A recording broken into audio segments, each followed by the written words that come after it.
сәлем, бұл күнде лайк подкасты. Нәубеттегі сан, бүгінгі мейман Набира Шамшетова. Хош келіпсіз. Ассалаумалейкум.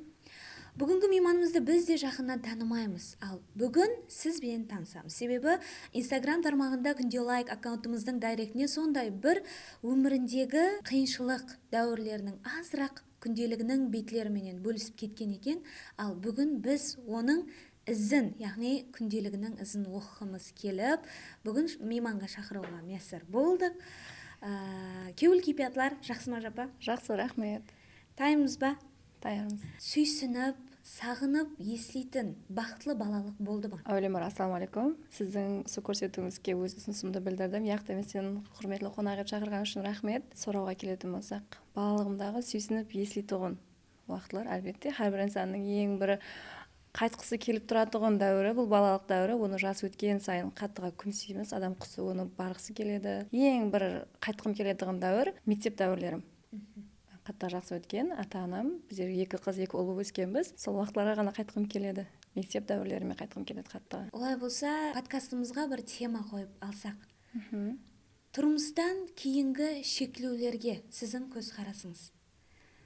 Темаға толық кіріспестен бұрын өзіңіз қашан тұрмысқа кіріп келдіңіз? Өзіңіз ойлаған сәнеде, өзіңіз ниет еткен уақытларда кіріп келдіңіз ба? Әлбетте, өзімнің енді тұрмыс құруға қандай да бір ниет, уақыт, жас шекленіп белгіленбейді, бірақ ерте және кеш деп ойламаймын. Анық уақытында өзімнің сол жүрегіме салған инсанды таптым, өмірлік жолдасымды деп анық айта аламын. Және мен бұл қойған қадеміне ешқашан өкінбегенмен, өмірімдегі ең үлкен алжасуға болмайтұғын таңлауды жақсы қадемдерменен жақсы таңладым. 20 жасымда тұрмыс құрғанмын. Өмірлік жолдасымменен пәлен жыл, мынандай уақытқа шекем сөйлестік деп айта алмаймын. 1 айдың ішінде танысқанбыз. Бір айдың ішінде танысып, үйленіп тұрмыс құрғанбыз, той болып кеткен. Басында біздер күйеуіміз екеуміз сол бір зданияның ішінде жұмыс істегенбіз. Олардікі басқа бөлім, менікі басқа бөлім болған. Кейін бір күн күйеуіммен баста келіспеушілік болып жүрді, екеуміз онша шығыса алмайтұғын едік. И бір күні сен бүгін жұмыстан нешеде қайтасың? Деді, 6-да. Мен сені жақлап тастайын ба? Деді, болды, яқшы дедім. Кетіп бара тұрған кезде сол күн сәубетлестік. Кеште ертең азында жұмыста сені күтемін. Жақсы демал деген SMS келді күйеуімнен. Ешқандай ойым жоқ, яқшы дедім. Ертеңіне келді және алып тастауды ұсыныс етті. Яқшы деп келісім бердім. Және жолда маған ұсыныс тасталады. Набира, уже менің жасым 25-те, сенің жасыңда 20 жастасың қазір. Сен бәлкім маған тұрмысқа шығарсаң деді. Ешқандай ойланбадым, себебі бір күлік сол сөйлесудің өзі менің өмірлік жолдасымды ашып берген еді маған. Уже бұл жігіт жақсы инсан екенін білгенмен. Бұл менің инсаным деп қарар қабыл еттіңіз? Қабыл қылдым, бір күннің ішінде қарарды қабыл қылдым, және разылық бергенмен. И сол күні хамесі шешілген. 3 күннен кейін сырға салу болды. Бір хапсиден кейін той болды. Уже 1 айдан кейін қарасыз бізде қожалық болдық. Сол тұрмыс құрғаннан кейін шектеулер болды ма? Яғни, қазір көп шаңырақларда, жас шаңырақлар бұл шектеулерден ажырасу басқышына шекем барып қалатыр. Яғни, күйеу тарапынан оны кимесең, бұны киесең, ол жерге бармайсаң, бұл жерге барасаң, ана айтып жүр, мына айтып жүр. Тек қана күйеуі емес, бәлкім ата-енесі тарапынан де әрқилы шектеулер болып жатырыпты. Сіздің көзқарасыңыз? Енді бұл тема қатты өзіме жақын тема негізі. Демек сізде шектеулер болған? Әлбетте шектеулер болған. Көп шектеулер болған. Қазір ең бірінші енді өмір жолына қадам басқаннан кейін өмірлік жолдасым тарапынан қойылған шектеулерден басылып айтып жатырмын. Ең үлкен шектеу, мен күйеуіммен өмірлік жолдасымменен танысқан уақытымда студент едім. Қай жерде оқитын едіңіз? Қарақалпақ мемлекеттік институтында психология бөлімінде оқитын едім. Педагогика институты? Психология бөлімінде. Кәдімгі учене оқитын едім. Күйеуімнің қызғаншақтығы қаттыға басым болған үшін уже белгілі болды. Мен енді ол оқуда оқымайтұғындым, әр күні оқуға барғаным, оған жақпай тұрғаны белгілі. Әр күні үйімізде дауыс көтеріліп сәл-сәл сөйлейтұғынлар басыланды. Кейін күйеуім айтты, егер сен анық сол менен қалған жағында тұрмыс құруды қалайтын болсаң, мен сенің оқуға баруыңды қалап жүргенім жоқ. Менің қасымда сол жұмысқа менімен бірге барып келгенің мақұл, бірақ оқуыңа рұқсат бере алмаймын. Себебі мен сені қызғанамын деген сол уақытта өмірлік жолдасым. Тоқтаттыңыз ба сонда? Әлбетте. оқуды тоқтатқанмын, учне оқуымды тоқтатып заочныйға сразу өзгерткенмен ешқандай ешкімге ойласпастан бардым да бір күннің ішінде қарар қабыл қылғанмын. Көп бір күнде қалған қарарларымнан ешқашан өкінбегенмін. Сол менің ең үлкен шектеуден басланған негізі, сол менің ең үлкен шектеу өмірімдегі. Сонда сіз тәріптен ешқандай қарсылық болмады ма? Болған жоқ. Себебі әрбір жас студент болу бақытын сезінуді қалайды. Әр күні сол ақ кофталарды киіп оқуға барғысы келеді. Дұрыс, енді менде де болған, ойланғанмын. Менің сонша группаластарым алдында не деген қандай абыройым төгіледі, мен оқуға баруды қалаймын деп.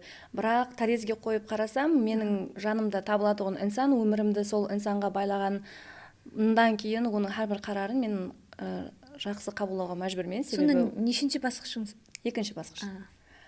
Бірден ешқандай қарсылық білдірместен тарезіні тең ортаға қойып өлшегенмен, мына жақта менің группаластарым және абыройым, ал мына жақта менің келешекте туылатұғын перзентлерім және оның менің жақсы өмірім тұрған уақытта не үшін мен яқ деп айтуым керек. Ешқандай оқу да табылады, диплом да табылады, керек болса группалас орталықта табылады, бірақ менің де өмірлік жолдас және бақыт бұндай шаңырақ табылмауы мүмкін деп қарар қабыл қылдым да бір күнде барып деканатқа жазғанмын. Көп адамның қолынан келмейді негізі. Естіп отырман, дұрыс. Көп семьяларда айлығын сұраған үшін, мысалы үшін, я болмаса сол оқуға бармайсаң дегені үшін да сол келіспеушіліктер болып ажырасып кетіп жатырғанларын естігенмін, бірақ соны ойлап қалатын едім, не үшін ондай сайыс пікірлейді екен жастар деп, не үшін деп хайран қаламын. Ол негізі қате. Ол менің жеке пікірім. Әлбетте, жеке пікірге ие, бірақ көпшілікте айтады, мәселен, сол шектеулерден кейін стресске түсіп қалып отырған қызлар көп, ажырасып отырған қызлар көп. Ал сіз болса, сонда үлкен қарарды қабыл етіп, әлбетте өзіңіздің өмірлік жолдасыңыздың қарарын мақұлдағансыз. Әлбетте, себебі үйімізде менің сол өмірлік жолдасым жалғыз бір ұл перзент болған, және әкесі ертерек қайтыс болғаннан кейін сол үйдің жауапкершілігі оның мойнында болған да. Үйімізде қандай қарарды өмірлік жолдасым қабылдайды, және енем екеуміз біргелікте оны мақұлдаймыз. Өз пікірімізді айту имканиятына иеміз, бірақ дегенменен ол пікір қалдыратұғын жер айтпайды. Һәме уақыт дұрыс қарарды қабылдайды. Біздер тек қана қосылатын едік. Ешқандай күйеуімнің мүмкін маған айтып тұрған нәрсесі дұрыс, мен бұны қабылдасам, ажыраспайтынына көзім жеткен және бұл қарарды қабылдағанмын. Ешқандай стресске, депрессияға түспегенмін. Түспегенсіз. Одан басқа да шектеулер болған. Өмірлік жолдасым тарапынан сол киімдерге қатты сын тағатұғын еді. Енді бәрібір көшеде жүрген уақытта қыз бала кім, келіншек кім екенін жақсы білу керек. Уже белгілі болған шығар. Оқуға бармайтұғын қарарды қабыл қылғаннан кейін оның қызғаншақтығы қай дәрежеде екенлігі соған қарап уақыт шекленген, жұмысқа бірге барып келеміз, дегенменен бір уақытларда бір уақытта барып және бір уақытта келе алмаймыз. Шектеулер көп болған, һәммесіне бірақ дұрыс жағына ойлап қабыл қылғанмын. Енем тарапынан да болған шектеулер, өмірлік жолдасым тарапынан да көп шектеулер болған, бірақ ешқайсысына ешқандай қарсылық білдірмегенмін. Себебі олар менен көре ертерек жасаған, олар мен үшін қате қарарды қабыл қылады деп ойламағанмын. Мен жеке пікірім жоқ па, сонда сіздің өзіңіздің жеке пікіріңіз болмаған ба деп негізі көп менің қазір оқушыларымды сұрайды менен. Қазір бізді тыңлап отырған сол күнде лайк подкастының ықыласпенділері де солай ойлап отырыпты. Сонда неге өзінің пікірі ахметлі емес па? Ол соншелі өмірлік жолдасын жақсы көргені үшін ба, яки қорққаны үшін ба, яки үйінде соның айтқан сөзі айтқан, дегені деген болғаны үшін ба деп ойланып отырған ықыласпенділеріміз көп. Қорққаным үшін деп айта алмаймын. Негізі инсаннан қорқу сезімі Алла Тағала тарапынан берілмеген. Инсан тарапынан сыйлау ғана сезімі берілген. Қорқу ол тек қана сол қандай да бір күнәда, ямаса бір жануарлардан қорқу сезімі бар. Инсаннан ешқашан қорықпау керек, тек қана сыйлау керек, құрмет ету керек деп ойлаймын. Ол және менің жеке пікірім. Қатты жақсы көрген менің өмірлік жолдасымды. Енді мен ол өмірлік жолдасымды өзім таңлағанымнан кейін, бір күнде және бір айдың ішінде қылған қарарым болғаннан кейін, мен бұны ешқашан қате екенлігін, қате болып қалмауын үшін мен әр тарапымен өмірлік жолдасымның пікіріне қосылғанмын. Менің жеке пікірім де болған. Тарезге қойып көргенмен, қайсы тарезге қойған уақытта қай жағы басымырақ болатын болса, қай жағы менің өмірім үшін пайдалырақ болатын болса, сол шешімді қабыл қылғанмын. Ешқандай да менде ондай не болмаған. Қорқу деген нәрсе болмаған. Қазір ойлап отырған болуы мүмкін, ықыласпенділеріміз психология тарауында оқығаннан кейін бәрін тура жолменен түсініп отырыпты. Психологлар негізі қатты ақыллы болады деп. Мен қосылмаймын. Оның өзінің кәсібі психолог болмағанларда ақылы болады негізі. Кәсібі психолог бола тұрып, жастарға дұрыс бағдарды бере алмайтұғын инсанлар да болады негізі. Әлбетте. Ол инсанның әрбір өзіне байланысты. Ең басылысы өзіне, сол өзінде болмаса сүрткен ақыл не болады, біткен ақыл болмаса дейді ғой. Әлбетте. Дұрыс тәрбие фундамент дейміз ғой енді. Дұрыс тәрбиядан, ата-анамның берген тәрбиясынан ең бірінші кезекте, кейіннен сол қалған жағында енем менің өзі педагог болған. Енемнен алған тәрбияларым, хаммесі қосылып, мені сондай пікірлерді анық қабылдауға, қарарды анық қабылдауға мүмкін түрткі болған шығар. Бірақ мен психологияда оқығаннан кейін мен дұрыс қарар қабыл қылдым маған солдан кейін деп айта алмаймын. Қазір мен өзімді даже хатекі психологияны біткергенімді біреуге айтып мақтана да алмаймын. Себебі 2 жыл учни, қалған 2 жыл заочный оқығаннан кейін мен өзімді анық бір психологпын деп айта алмаймын. Қандай жақсы. Себебі қазір психологлар көбейіп кетті. 3 ай, 6 ай, 1 жыл сол курсларды оқып алады да, мен психологпын деп сертификатын көтеріп шыға келеді. Ал сізде болса, ол пікірлер басқаша екен. Қуанышлы. Жоғарыда айттыңыз, енем тарапынан де шектеулер болған деп. Қандай шектеулер? Енем тарапынан жақын арада болған бір шектеу. Мен Фаризам 1404 аккаунтын Instagram тармағында жүргізгенмен, бұл жерде мен SMM агенті болып, әртүрлі реклама роликлерді түсіріп, көп командалармен бірге жұмыс істегенмен, бір түсірген видеоролигіміздің астына жазылған комментария енемнің қаттыға ашуын келтірген. Енем ауыр, басық, шыдамлы, қатты осындай мен үшін идеал әйел, анау нәрсеге ашуланбайды. Сол бір комментарияға енемнің көзі түскеннен кейін бір күнде енем айтқан, мен саған қарсыман, Instagram жүргізуіңді тоқтатуың керек деген. Instagram аккаунтыңызда қанша подписчигіңіз бар еді? Мен Инстаграмды қойған кезімде 54 мың адамым бар еді. Инстаграм тармағымда 54 мың адамым бар еді. Живой аудитория дейді ғой қазір. Әлбетте, қазір ол адамларды жинаудың өзі болмайды, қазіргі заман талабына. Әлбетте. Мен енді өзімнің бір нәрсені ұсладым ба, сол нәрсені бұл егер келістіре алмайтын болса неге басылайды екен деп айтпасын деп ұялғанымнан ақ мысалға сол нәрсені өзінің қанегесінен де артығырақ орындауға қатты харекет ететін едім. Сондықтан бұл тарауды да жақсы алып барып жатыр едім. Бірақ енемнің пікірі мен үшін мен нәрседен бірінші орында тұрады. Себебі менің өмірімде қандай қиыншылықтар болған болса, менің қасымда сол айтып отырген 56 мың аудиториямнан адамлар емес, ең бірінші менің қасымнан табылатұғым бұл менің енем және менің қайынапам, туысқандарым. Маған оларға қарағанда, сол аудиторияма қарағанда олардың пікірі, өзімнің жақындарымның пікірі бірінші орында тұрады. Бір күнде разы болғанман, сол аккаунтымды жауғанман, жұмысымды тоқтатқанман, аккаунтымды өзімнің достыма бергенмен, Instagram деген нәрсені телефонымнан өшіріп, өзімнің сол қайттан баяғы келдік өміріме қайтқанман бір күнде. Бас тартып кете алғанман. Ең бірінші, жаңа айттыңыз, бірінші перзентім Фаризам. Қазіргі аккаунтымды да социал тармақтағы Фариза атыменен атап қойғанман, ашқанман деп. Фариза қызыңызға жүклі болған уақытта қандай сезімдер баурап алды? Қазір естілесем бар ма, қуаныштан қайттан сол дәуірге оралып қала береді тұғындаймын, қайттан сол дәуірге айланып қала береді тұғындаймын. Күйеуімнің елі туылмаған перзентімізге деген күйіп пісуі, өзін әкелікке таярлауы, үйіміздегі атмосфераның өзгеріп кетуі, ол басқа нәрсе. Қаттыға жақсы өткен негізі менде. Оны айтып берсем енді қазір көп уақыт кетеді. Бірақ қаттыға қуанышлы болғанмын және де бұл дәуірлер өмірімнің ақырына жеткен есімде қалады. Тап осы бірінші перзентіме жүклі болған дәуірдегі бақыт маған басқа бақытлар және басқа тәшвиштерді ұмыттыра алатұғын бақыт.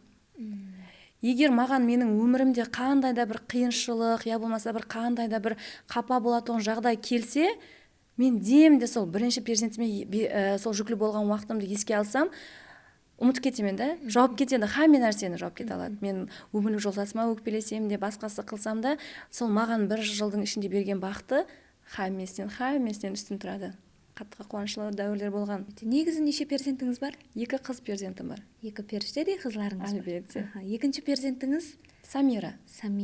Қазірде 4,5 жаста.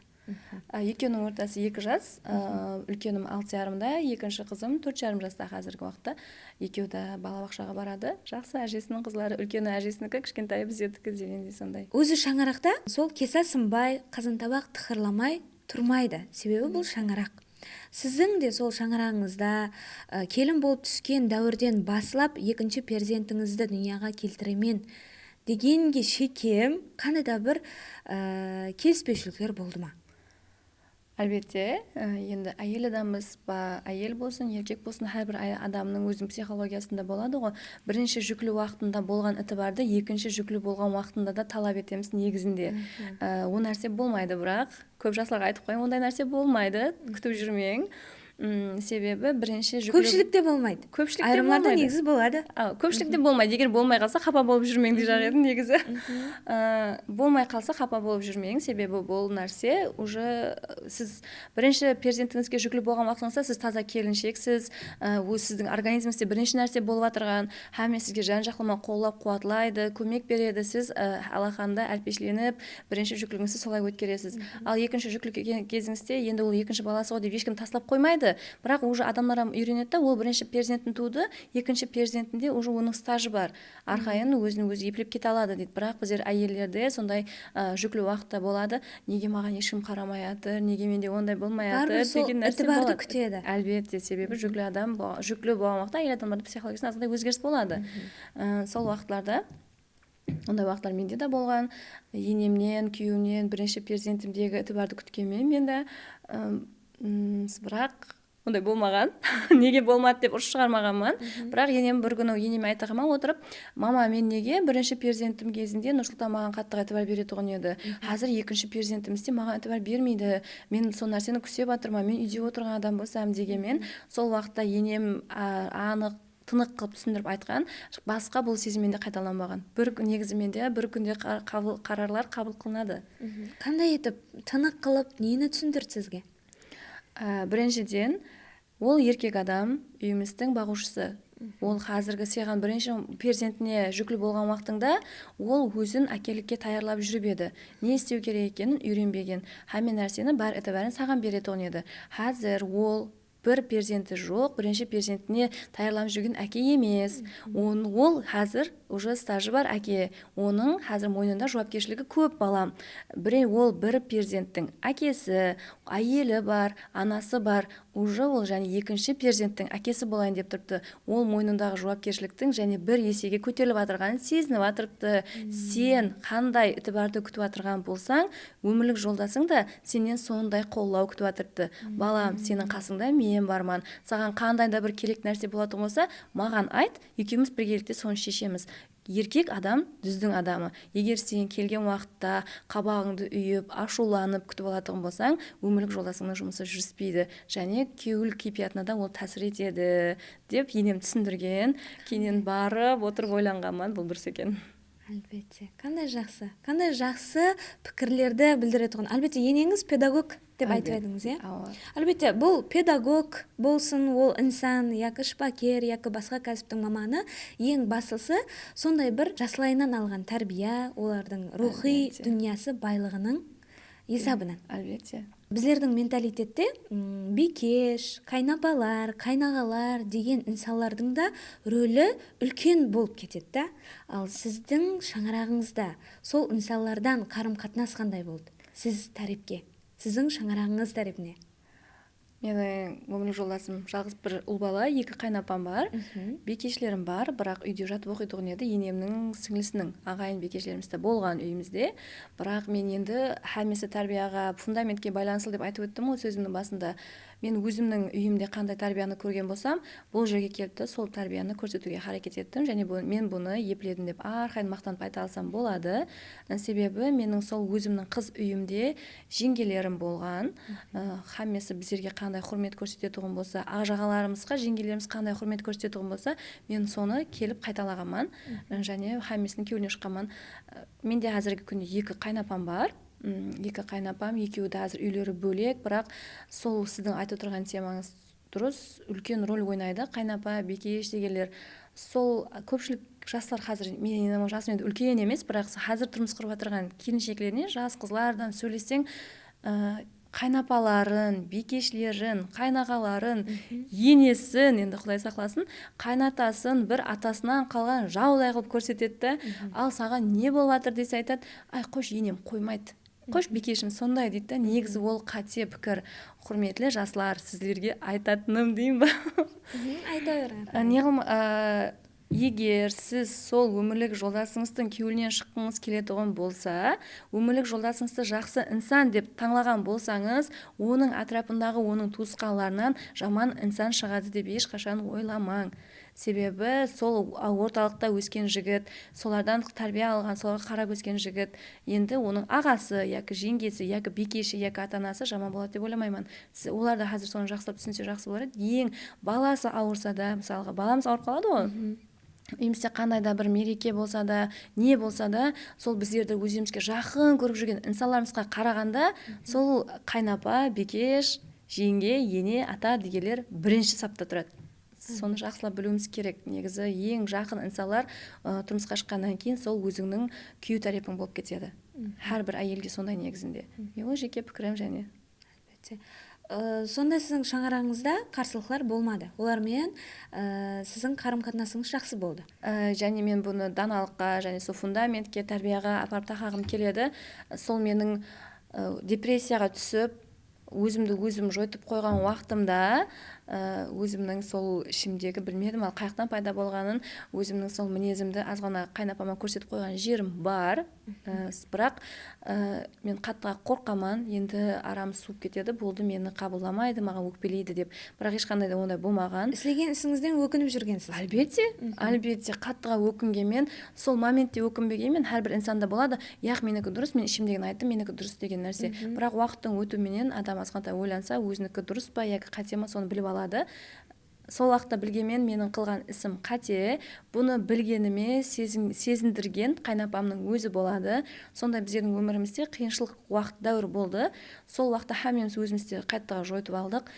Сол уақытта мен ашуменен беріліп қайнапама гап қайтарып сөйлегенмен, сіздер мені баяғыда көріп отырған жоқсыз, мені жақсы көрмейсіз деп сол уақытта сөйлегенмен, кенен қайнапам маған өкпелеп қалды ма екен деп ойлап жүрсем, ондай болмаған. Менің балаларыма көрсетіп отырған ітібары, маған көрсетіп отырған қол көмегі, жаны менен күйіп-пісіп жүргені, мен үшін қаншама қайғырып отырғанларын көріп тұрып, расы қатты ұялып кеткенмен. Қылған ісімнен қатты ұялғаман, және бұны тан алғаман. Тан алудың өзі үлкен мәртілік дейді ғой. Барып қайнапамнан кешірім сұрағаман. Ажапа, мені кешірің, сол уақытта қылған қателігімді тан аламан, мен олма ешқашан бұл нәрсені қайталамаймын, және мен сізді қатты жақсы көремін деп айтқаман қайнапама барып. Сол уақытта қайнапамның сұрауы мені екі есеге ұялтырған. Әлбетте мен сені менен жасы кішкентай, біріншіден, екіншіден қазір депрессияда, егер мен оның орнында болған уақытта қандай іс әрекет қылар едім деп те ойланғанмын. Менің саған ешқандай да өкпем жоқ. Мүмкін сенің орныңда мен болғанда да сол нәрсені істер ме едім, Құдай сақласын деп қайнапам сөйтіп жауған. Содан бері арам жақсы, көз тимесін, қаттыға жақсы. Көз тимесін. Сіздің күнімененгі пікірлеріңізді естіп, Ажапа, сол ықыласпентлеріміздің арасында ойлап отырған инсандар бар шығар да. Енді бұның шаңарағы сондай жақсы, енесі де мощный педагог, рухи дүниясы бай, қайнапалары да сондай жақсы адам екен. Ал біздердің шаңарағымызды білмейді ғой ол. Сондай адамлар өзі шаңарағында гозал, идеал өмір кешіретілер айта береді деп отырған ықыласпентлерімізде бар әлбетте. Оларға пікіріңіз? Идеал өмір деген болмайды. Идеал өмір, міне саған идеал өмір деп алып келіп бермейді ешкім. Өмірімізді идеалластыратұғын өзіміз. Егер идеал болмаса, сәл идеалға ұқсатса да, әйтеуір соған көнілігіміз керек. Яқ біреудің өмірін мысал етіп, яқ мен точно сондай болуым керек деп қатты әрекет етіп, атрапыңыздағы мені сіз өзгертіп тастай алмайсыз. Ондай күш біздерде жоқ. Тазадан келіншек болып, жас, мысалы 20 жасында болсын, 25 жасында болсын, сол үйге келіншек болып түседі қыз бала, дұрыс па?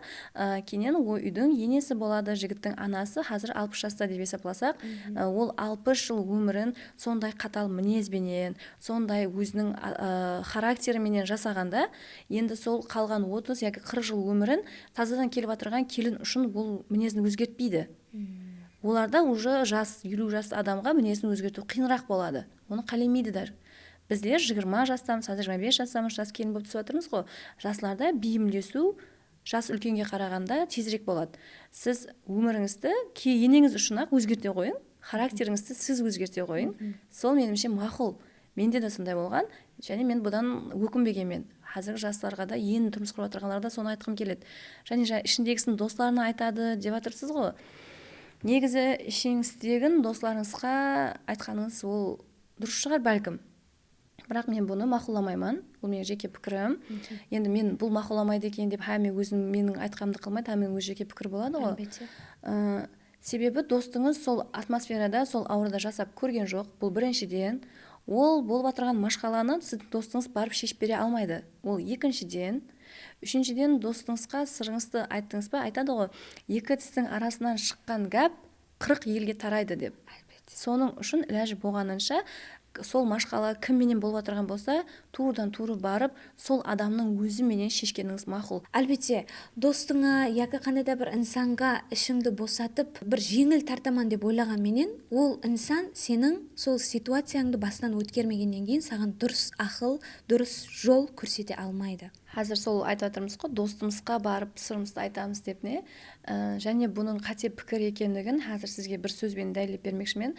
Егер сіздің тісіңіз ауырса, сіз барып мұғалімнен менің тісім ауырып тұр, қандай дәрі жейін деп сұрамайсыз, дұрыс па?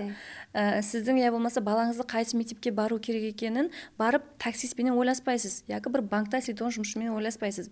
Тісіміз ауырса шпакерге барамыз, баламызды қандай да бір оқу орнына беретін болсақ, барып педагогпен ойласамыз, бір нәрсе сатып алатұғын болсақ, барып сол сатушыменен ойласамыз, қандай нәрсені алғанды мақұл деп ойлайсыз деп. Үйіңіздегі har қандай жағдай болсын, өзіңіздің ішіңізден өткеріп отырған нәрсе болсын, сол адам, сіздің достыңыз, ол сізбенен тең жасап кетірген адам, ол өмірде жасап көрген жоқ. Егер сол өмірді көбірек көрген, жасаған адамдарменен ойласаңыз, дұрыс шешім қабылдап беруіңізге сізге көмектеседі. Сіз үшін өміріңіз үшін ол қарар қабылдамайды, тек дұрыс қарар қабылдауға сізге көмектеседі. Бұндай инсандар сіздің қайнапаңыз болуы да мүмкін, бұл сіздің абысыңыз да болуы мүмкін. Қазіргі уақытта туысқан ажапаларыменен көп ойласады, көп сырласады, енді оған менің қарсылығым жоқ, бірақ сол өзінің туысқан ажапасын қандай көретін болса, қайнапа, бекеш дегендерді де тап сондай көру керек негізі. Себебі туысқаныңызға оны күйеуіңізді, өмірлік жолдасыңызды жамаласаңыз, олар жаман көріп, ішінде түйін түйіліп бастайды да олардың да. Кейіннен ертең сіз оны кешіріп кетесіз, өмірлік жолдасыңызды. Әлбетте, ұмытып кетеді. Ұмытып кетеміз. Хамеміз сынаймыз, бір ауыз жақсы кәппенен ұрысқанымызды ұмытып кетеміз. Ал олар ұмытпайды. Олардың ішінде менің туысқанымды қапа қылды осы күйеу балам, яки менің ажапамды осы жездем қапа қылды деген нәрсе қалып қояды. Олар кешіре алмайды. Бірақ өздеріміз кешіріп кетеміз. Оны біздер қайнапамызға, яки сол абысынымызға, үйімізде енемізге, басқа біреуге айтып, сол туысқанға, күйеуіміздің атрапындағы туысқандарменен шешіп алсақ ол мәселені, сыртта да ешкім білмейді, менің көзінше сіздің өмірлік жолдасыңыз идеал болып көрінеді. Бұл біріншіден. Ал екіншіден, олар сіз ұмытқан уақытыңызда сіздің қуанышыңызды көріп, оның да қателігін ұмытуға және кешіруге бейімдескен инсандар болады. Себебі ол өзінің туысқаны. Және дұрыс шешімді қабылдап беруге қаттыға жәрдем береді. Қайнапаңыз яки бекешіңізбен ойласын, егер күйеуіңізбенен, өмірлік жолдасыңызбен қандай да бір мәселе болып отырған болса. Қазір көп шаңырақларды үлкен бір қателіктер қылуына, жасылайынан жас шаңырақ бола тұрып ажырасып кетуіне алып келіп жатыр. Бір-бірін түсініспеушілік. Келің ашық сөйлесіп алайық деген нәрсе негізі har дайым жақсы жағына шешіледі. Бір-біріменен ішкі сезімдерін ашып сөйлесіп алған жүда жақсы деп ойлаймын. Сіздің пікіріңізге толықлай қосыламын ажапа. Сол бір шектеулер, қиын дәуірлер болды ма деп жатырмыз ғой. Жоғарыда айтып өттіңіз, жеке сәубетлесіп жатқан кезімізде қатекі үйіме қайтып барған уақытларымда болған деп. Сол жағдайлар қалай болды? Енді өздеріміз сол айтқандай қазан табақ тықырламай тұрмайды. Әлбетте. Идеал қылып көрсету ойым жоқ. Мен нәрсе қалай бар болса солай айтып бергім келеді. Себебі менің қазір жасым кішкентай болғанменен басып өткен жолларым әлі көпшіліктің қолынан келе бермейді негізінде. Мен өзіме тән беретін жерлерім де бар. Қазір айтып өтейін деп отырған темамда жас сол енді тұрмыс құрып, өмірлік жолдасымен ортасында шайқалыс болып жүрген қызлар, келіншектер тыңдасаңыз жақсы болар еді. Бұл сізге берер ақылым емес, тек қана өзіңізге керек жерін алып қаласыз деген үміттемін. Сол бірінші перзентіміз өмірге келгеннен кейін өмірлік жолдасымыздың екеуміздің ортамызда келіспеушілік болған. Сол уақытта мен үйіме қайтып барғанманда, даже мамамның сол жұмыстан келуін де күтпестен ашу менен барып, сол папама барып, әкеме барып айтқанмын. Папа болды, бізде Нұрсұлтанмен жасамаймыз, анық тынық, енді маған ақырғысы уже маған жақпай кетті, болды мен қоямын семьямды, айырылсаман да үйге келіп отырамын деп қатты қарар қабылдағанмын. Өзі бір дегенде қарар қабылдап тастайтын әдетім бар ғой. Сөйтіп қарарды қабыл қылғанманда барғанмын. Кейін менің ізімнен ярым сағат өтпестен өмірлік жолдасым тезде жетіп келді ізімнен. папам айтты, тоқтап тұр, Нурик келсін, Нұрсұлтан келсін, екеумізді отырғызып қойып, бірге сөйлесіп көрейік, не болып жатыр, өзі не жағдай деп. Екеумізді отырғызып қойған, күйеуім екеумізді болған жағдайды айтқанбыз сол уақытта хамесін. Сонда әкемнің ақыллылығына, сол уақытта қылған қарарына елеге шеке миннеташылық білдіремін. Сол уақытта әкем айтқан, болды балам, сен жасаған келмей жатыр ма, ажырасқың келіп жатыр ма, күйеуің саған жақпай жатыр ма, күйеуіңнің қылып жатырған әрекеті саған ұнамай жатыр ма, болды балам, сен менің перзентімсің ғой, мен саған жаным ашиды, болды, мына үй сенікі, қалегенің шекеп жасай бер деген. Мен қуанып кеткенмін сол уақытта. Болды, менікі шешілді, мен тәрепке хамесі деп. Бірақ мынау Нұрсұлтанның қызы емес па? Алып кете берсін перзентіңді деген да. Мен Нұрсұлтанға бір перзент бердім ба, бір қыз бердім ба, бір қыз қайтып аламын. Әркім өзінің үйінде емін еркін өсу керек. Сен Нұрсұлтанның үйінде қатты қиналып отырған екенсің, қысынып отырған екенсің, ертең сенің перзентіңді менің үйімде сөйтіп қиналып қалуы мүмкін. Олам өзінің әкесінің қасына барып жасасын. Сен әкең қасына келіп жасап жатырсың ғой деді да. Өзі бірінші перзентім болса мен қалай мен перзентімсіз жасай аламын ол уақытта. Қатты ашуым келіп, папа, сіз не айтып жатырсыз? Мен Фаризасыз жасай алмаймын ғой дедім. Мен сенсіз жасай алмаймын балам, бірақ не қылайын, мен сенің қызыңды бағаман деп уәде берген жоқпын, еш жерге қол қойған жоқпын деп айтқан әкемне. Сол кезінде күйеуім күлген, неге күліп жатыр деп ашуым келген негізінде. Сол уақытта мен бір перзент бердім, бір перзентім алып, әркім өзінің әкесімен жасасын болды. Менің қарарым сол, егер қызымды күйеуіме беріп жіберемін, өзім жасаймын десең, арқайын жасай бер, үйімне сенікі. Мен қызымсыз, перзентімсіз жасай алмаймын дейтін болсаң, әне есі кете бер деп айтқан әкем сол кезінде. Ашуым келіп, сол кезінде қатты жыланғанмын, жыным келіп, неге өйтіп айтып деп. Кейін ашуымыз басылған, мамам жұмыстан келген, ауқат асылған, ұмытып кеткенбіз, күйеуімізбен ұрысқанымызды. Сөйтіп кеште кетіп бара жатқан кезімізде, кешке шекем үйде болдық. Кетіп бара жатқан кезімізде, сонда әкемнің айтқан гәпі, екеумізді сол төргі жайға кіргізіп сөйлесетін әдеті бар папамның. Кіргізіп, екеумізді кіргізіп, қараң, инсан өмірге келеді екен, 3 бөлімнен тұрады. Бұл менің әкемнің берген білімі және тактикасы, бұл ешде жазылмаған. Бұл менікі, сіздерге айтып қойып отырмын, керек болса аларсыз, керек емес болса әйтеуір естіп қоя берің деген. Инсанның өмірінде 3 бөлімнен тұрады. Инсан тұрмысқа шығаман дегенше, яки сол шаңырақ құраман дегенше, ер жігіт болса шаңырақ құраман дегенше, әйел адам болса тұрмыс шығаман дегенше, өзі үшін жасайды. Тұрмыс құрып, балалы болғаннан кейін, қалған ортадағы өмірін баласы үшін жасайды. Ал одан кейін баласы ер жетіп, үйлендіріп, үйлі жайлы қылғаннан кейін, баяғы өзінің жасап өткен өмірін және қайттан жасайды өзі үшін. Ортада қиыншылық болады дегенде. Қазір сізлер өзіңіздің өміріңізді жасап болдыңыз. Енді сіздердің мойныңызда жауапкершілік тұрды. Сен қыз емессің баяғыдай, сен анасың. Сен де жігіт емессің, сен әкесің. Ортаңызда перзентіңіз бар. Сіздер өздеріңіз мен деген нәрсені көп айтып тұрсыз. Мен қиналып кеттім деп, өзіңіздің сол жақсы жасауыңыз, арқайшылыққа ерсіңіз үшін перзентіңізді ойламай жатырсыз. Уже мен деген нәрсе жоқ сіздерде. Сіз меніңізді жойттыңыз, перзентлі болдыңыз. Енді біздер, шаңырағымыз, перзентіміз, қызымыз деген темаларды сөйлескен мақұл деп айтқан. Қазір сіздер уже өз өміріңізді азғантай уақытқа тоқтатып, перзенттеріңіз үшін жасауыңыз керек. Әрбір қойған қарарыңыз, қабылдаған қарарыңыз, егер перзенттеріңізге пайдасы тимейтұғын болса, ол қарарды бекарлағаныңыз мақұл деген әкем. Сонда екеуміз де ойланғанбыз, сонымен үйден ақ патиясын алып шығып кеткенбіз. Қазір күні мен өмірлік жолдасыммен жасаған дәуірімде сол ең үлкен ұрысымыз болған. Мен ешқашан үйіме қайтып бармағанмын сол гәптен кейін. Елеге шекен сол өзімнің де өмірімді тоқтатып, перзенттерім үшін жасап жатырмын. Алла бұйырса, сол әкемнің айтқандай перзенттерімді үйлі, жайлы қылып, оқытып, һәмесін өз орнына қойғаннан кейін, және өз өмірімді дауам еттіремін. Өзім үшін жасауды бастаймын. Қазір ондай емес. Сол гәп үлкен өмірімізде рөл ойнаған. Әлбетте, қандай ажайып пікірлер, сезімлер, шаңырақ, һәм шаңырақтағы сондай бір болатұғын жағдайлардың бәріне сіздің позитив қарауыңыз қандай қуанышлы. Бізге мұражат еткеніңізден кейін сіздің сол бір социал тармақтағы блогыңызды кішкене үйреніп шықтым, һәм сол бір постыңызда айтқан екенсіз. Мен қазір бақытлы емеспін деп. Неге? Өмірімде сол уақытта бір күйзеліске түскен уақытлар болған. Сол өмірлік жолдасымның бұл өмірден кеткен уақытында мен ойлағанмын, өзіменен алып келген бақытты өзімен бірге алып кетті деп. Қаттыға сол уақытта мен өзімді күшлі сезінетін едім. Мен күшлімен, мен хамин нәрсені жеңе аламан, себебі мен сондай инсанмын, сөйтіп жаратылғанмын деп өзіме көп айтатын едім. Сол уақытта өзім хәлсіз сезіндім, себебі менің сол маған күш беріп тұрған, энергия беріп тұрған инсан, бұл менің өмірлік жолдасым, бұл өмірден кеткен уақытында бақытсызбын деп ойлағанмын. Бақыт, Нұрсұлтан мен үшін бақыт болған сол уақытта. Нұрсұлтан бар, мен бақыттымын. Енді ол жоқ, менде бақыт таусылды деп.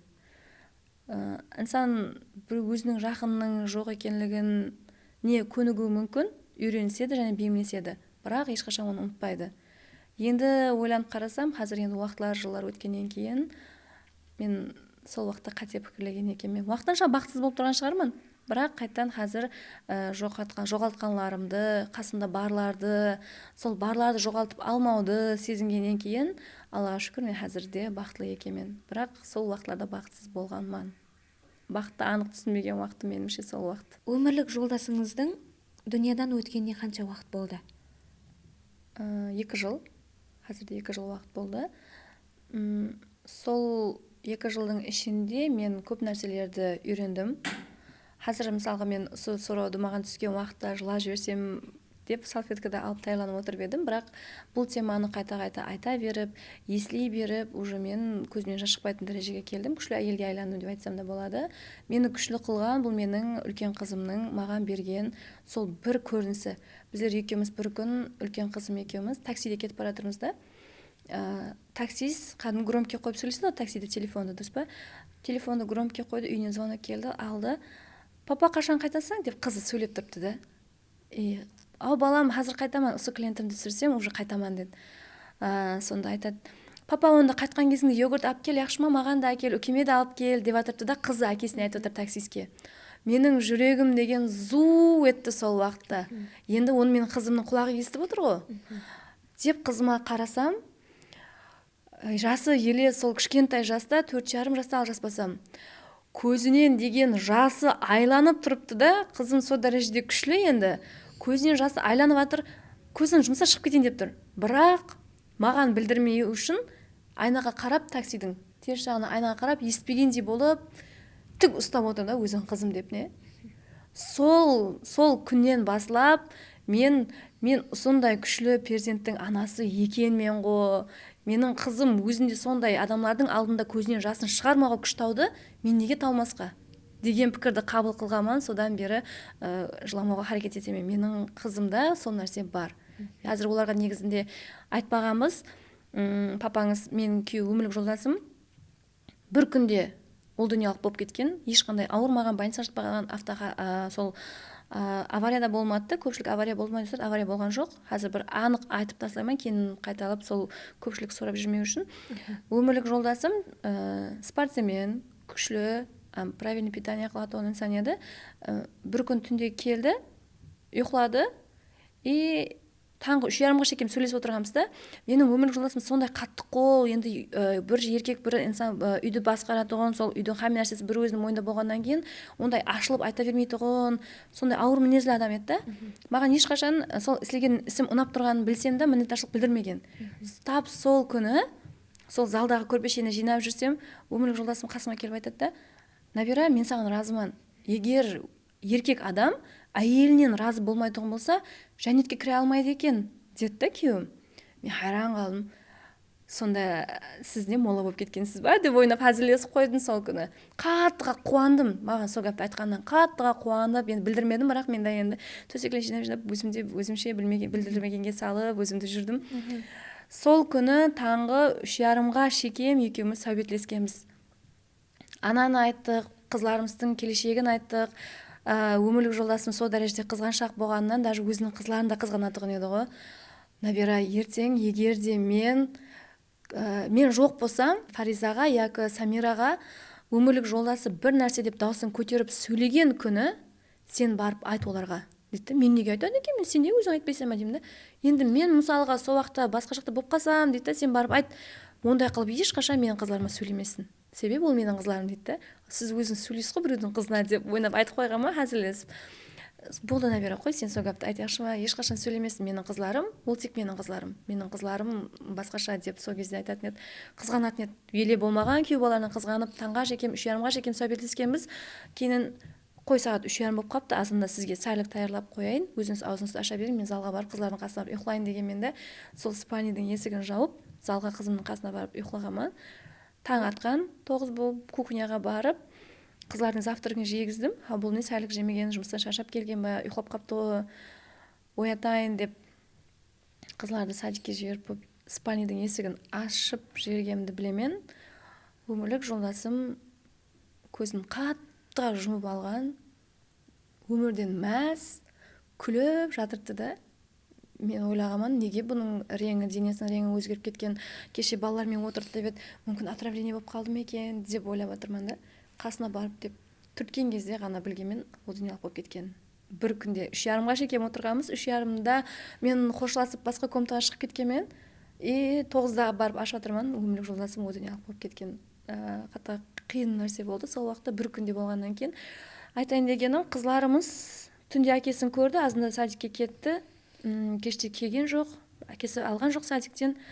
Айтқан жоқпыз оларға папаңыз срочно жұмыспенен Ташкентке ұшып кетті. Оның жұмысы, ол машина айдайтын еді, машина айдағанды қойды, енді ол самолет айдайды. Ол летчик болып ұшып кетті аспанға деп айтқанбыз. Енді кішкентай қызым кішкентай, үлкен қызым 4,5 жаста болған, һәм нәрсені түсінеді, дұрыс қабылдаған, бірақ көп уақыттан кейін үлкен қызым ауырып қалды, ішіне салып, папамды сағындым, қатты скучаю деп. Бірақ сағынышын енді әстен басылып жатырды деп ойлаймын. Қызым ақылы, түсінеді, әкесінің жоқ екенлігін біледі қазір, бірақ таналғысы келмейді, айтқызбайды біздерге. Қазіргі уақытта кішкентай қызымды қаттыға еркелетеміз. Қазір бұны көріп отырса да, сол балабақшасындағы воспитательдері неге еркелете бересіз, неге бақырмайсыз қызыңызға деп айтады ғой. Ешқашан жауап бермеймін, өз сондай деп қойман. Қазір бір жауап беріп кетейін. Себебі кішкентай қызым әкесі кеткен уақытта 2 жасқа енді толатұғын еді. Меніңше 2 жас еді, кішкентай еді. Папа деген сөзді ол айтып үлгере алмай қалды. Мен соның үшін оларды, мен 2 қызымды да қаттыға еркелетіп өсіремен. Да олардың айтқан қыламын. Себебі өмірден түңілетұғын, қапа болып қалатұғын уақытлары алдында олардың. Олар мектепке барады, әкелері мектептен күтіп алады. Сол уақыттағы қапагершіліктерді көтеру үшін қазірге олармен қапа қылып өсірмеймін, айтқанын қылып харекет етемін, һәм әкесінің, һәм анасының орнын басуға. Мен деген сөзді көп айттым. Негізі бұл мен емес, егер қасында енем болмағанда. Қазіргі күнде біздер енем, 2 қызым және мен төртеуміз бір шаңырақ астында тұрамыз. Өмірлік жолдасымнан кейін, 1 жылдан кейін демде өзімді деп тік тұтып алып кетуіме де үлкен себепші болған бұл менің енем. Мама, рахмет сізге. Ене қыз уақытыңызда ене сәулесі сіз үшін кім еді? Тұрмысқа шыққаннан кейін қандай енені көрдіңіз? Ене сәулесі мен үшін қыз уақытында һәме қыздың ойлайтұғындай жаман, қатты қол, азында сағат 6-та тұрғызады, күйеуіменен ұрыстырады, сондай деп ойлағанмын. Бірақ тұрмысқа шыққаннан кейін әрбір инсанның өзіне байланыслы, енем ондай емес. Ененің ондай болмауына да өзім себепшімен деп айта аламын. Қазіргі уақытта көп адамлар үлкен жасып келеменен отырысып қалған уақыттарымызда айтады, қош, келініме айтқанның пайдасы жоқ. Айтасаң, тыңламайды, пайдасы жоқ, айтпаймын, іләйім, өзін білген қылсын дейді. Негізі бұл, құрметті енелер, қате пікір, кешірерсіз, мұштай болып бізге ақыл берді деп айтып жүрмең. Негізі бұл қате пікір. Жасыларға айта берің, тыңламайды емес, адамның құлағы тесік болғаннан кейін бәрібір тыңлайды. Бірақ сол кезде айтқаныңызды қылмауы мүмкін. Уақыттың өтуіменен һәм айтқан нәрселері әстен құлаққа кіргеннен кейін миға жазылады ол нәрсе. Уақыт өтуіменен, ой, бұл енем сол кезде дұрыс айтқан екен ғой деген пікірге келіп қалады. Енемен отырып көп нәрселер сөйлесетін едік. Сол уақытта маған көп заттарды айтып беретін еді да енем. Мен айтатынмын, мама неге маған айта береді екен бұларды деп, не? Өмірге таяйлап отырған екен, білсем. Қазір сол енемнің айтқан нәрселері өмірімде көп іс жасады. Бұл уақиға хақында маған енем айтып беріп еді. Демек, бұл жерде мен мынандай нәрсе істеуім керек деп, сол дұрыс қарар қабыл қылуға маған жәрдем береді енемнің көп айтқалары. Ене деген енді анаңнан артық болады деп айта алмаймын. Анамыздан ешкім артық емес, бірақ анамыздан кем де емес. Анамызбенен тепе-тең тұратын инсан. Егер сіз оған қызы бола алсаңыз, ол да сізге ана бола алады. Сондай деп айтсам, бір орталықта отырған кезде оқушыларымызбенен ене менен ана екеуін бірдей көрің. Себебі ана деген қандай болатын болса, ене де сондай. Сіздің бір жеріңіз ауырса, анаңыз сізді ойлайды, қатты уайымлайды сізді. Ал сіздің бір жеріңіз ауырған енеңіз білсе, енеңіз анаңыздан 3 есе сізді ойлайды. Себебі сіз оған һәм келінсіз, һәм перзентінің өмірлік жолдасысыз, һәм оның ақылығының анасысыз. 3 есе көбірек ойлайды сізді енеңіз. Енеге бәрібір жақылық бола берің анаңызға қарағанда. Күнде азанда келіншек бір қыз айтады, мен звонок етіп мамаммен сөйлесемен дейді да, соны енем қызғанады дейді. Неге мамаңмен сөйлесе бересің деп айтады дейді да. Сонда айтып отпын, сіз бірінші мамаңызбен сөйлеспестен бұрын бірінші енеңізбенен бір сөйлесіп алғаныңызда мүмкін бұндай жағдай болмас па еді деп. Неге мен енеммен сөйлесуім керек дейді. Ол өзінің қызымен сөйлессін дейді да. Ал мен айтыппын, ешқандай ондай емес. Сіз бірінші сол бір шаңырақ астында жасағаннан кейін әлбетте енеңізбен жақын болып, енеңіздің жағдайларын сұрап, мама, мен өзімнің мамаммен бір сөйлесіп алайын, иә, қалай жақсы ма екен десеңіз, енеңіз, яқ, мамаңыз ондай етпе деп айтпайды деп жатқан да.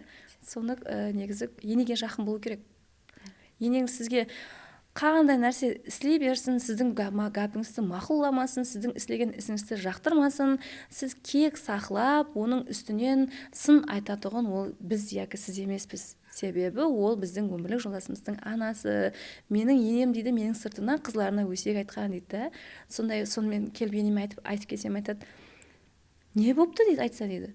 Ханлардың да, патшалардың да, байлардың да, кедейдің да сыртынан сөз айтылады дейді. Әлбетте. Олардың алдында, хәттекі пайғамбарлардың да сыртынан сөз айтылған дейді. Олардың алдында сіздер кім болыпсыз сөз көтере алмайтұғын дейді. Сөз деген не дейді? Жүк емес қой. Әлбетте. Айтса ақысы бар, себебі сіз келінісіз деп енем әзілесіп қояды, қалыңма төлегеннен кейін көтересіз сөзін деп. Ене деген жақсы инсан қатты сіздің ең тілекшіңіз. Сіздің пікіріңіз? Бұл мен жеке пікірім. Әлбетте, себебі біздің қазір сондай бір ықыласпеншілеріміз бар. Өзінің енесі сондай жақсы болғаннан кейін айтып отырыпты да арқайын деп пікірлеп отырған ықыласпеншілеріміз де бар. Әлбетте. Әлбетте, һәммен нәрсе өздерімізге байланыслы, тура айтасыз. Ажапа, және ішіңізде сол күнделігіңіздің бетлерінде бізбенен бөліскіңіз келген қатарлар бар ма? Айтылмай қалған, яки мен сорамай қалған? Бар. Қатты айтқым келеді. Негізі көпшілікке өзіме пост қылып салып қоюда ниетім бар. Қазірді айтып өтейін. Құрметлі қызлар, қазір мен көп қызлармен естілесіп отырмын, қалай естілеседі екен, бұл қай жерде естілеседі екен, өзі не істейді екен деп та сол мен де сұрап бергім келіп отыр. Негізі қазір қайсы тарауда жұмыс алып бара жатырсыз? Сіз психология тарауын бітірдіңіз, бірақ психолог емессіз. Емеспін. Өзімді психологпан деп те айта алмаймын. Себебі адам өзінің жарасы ішінде дәрті бола тұрып, біреудің дәртіне ем бере алмайды. Және оған менің энергиямда, күшімді жетпейді. Мен ол тарауды балалы болып жүріп, және сондай бір келін болып екі орталықта оқығаннан кейін өзімді жетік бір қанеге деп есепламаймын. Қазіргі уақытта менің қанегелігім SMM таргетолог болып жұмыс істеймін. Сол Instagram тармағы қазір көпшіліктің сол қолындағы бар нәрсе. Және бизнес тренингларға қатынасқанма өзімнің жеке курсым бар. Жеке курсыма адамларды шақырсам, жас қызлар келеді. Біздер Инстаграмды, я болмаса сол бизнес бойынша қандай да бір маркетингді үйрене жағы емеспіз. Біздерге сіздің жеке өміріңіз қызық дейді негізі көпшілігі. Жеке өмірдегі тәжірибелеріңіз? Әлбетте. Жеке өмірдегі тәжірибелеріңіз қызық. Қазір сол өмірлік жолдасы бар бола тұрып, сол ата енеменен жасауға қарсы қызлар бар дейді. Соның біреуі мен дейді. Сол келген оқушымыз, сіз мысалға өмірлік жолдасыңыз жоқ бола тұрып, қалай сіз солай еле өзіңізді келінлік сол сфераңыздан шыға алмай жүрсіз дейді. Мен бұл сферадан ешқашан шығуды арман етпегенмен, қалемегенмен, мен өмірімнің ақырына шекем сол сферада қалғым келеді. Бұл менің таңлаған қарарым. Бұны ешкім өзгерте алмайды. Енді мен сондай болды екен, сіз сондай болды екен, мен сондай болуым шарт емес қой деп айту да мүмкін. Бұл менің енді сізге айтып қойып отырғаным. Себебі өмірлік жолдасым келіншек болып түскен уақытында айтқан, маған әйел де табылады, бала да табылады, бірақ маған ана және екі туысқаным табылмайды. Әлбетте. Екі туысқанымдай қылып, өмірге маған екі инсанды және анам алып кетіп бере алмайды. Себебі әкем о дүниелік болып кеткен.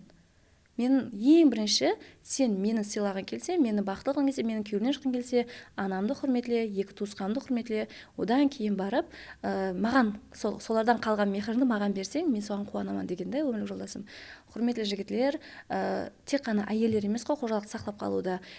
Сол уақытта қараймын да, егер сол қыздың күйеуі да, темадан алыстасып кеттім ғой, сол қыздың күйеуі да мамама қарап ешқашан сөйлеме, бірінші онда менің анам, кейін туысқаларым, кейіннен сен олардың күйеуіне шығуың керек деп бастан сол қызға қатты өзінің пікірін білдіре алғанда, өзінің гәпін өткере алғанда, ондай жағдай болмайтұғын еді, енесіне қарап сөйлей алмайтұғындай еді, киімін даярлап та қоятұғын еді. Қожалықты сақлап қалуда қазіргі уақытта жігітлеріміздің де бір хәлсіздігі бар негізінде.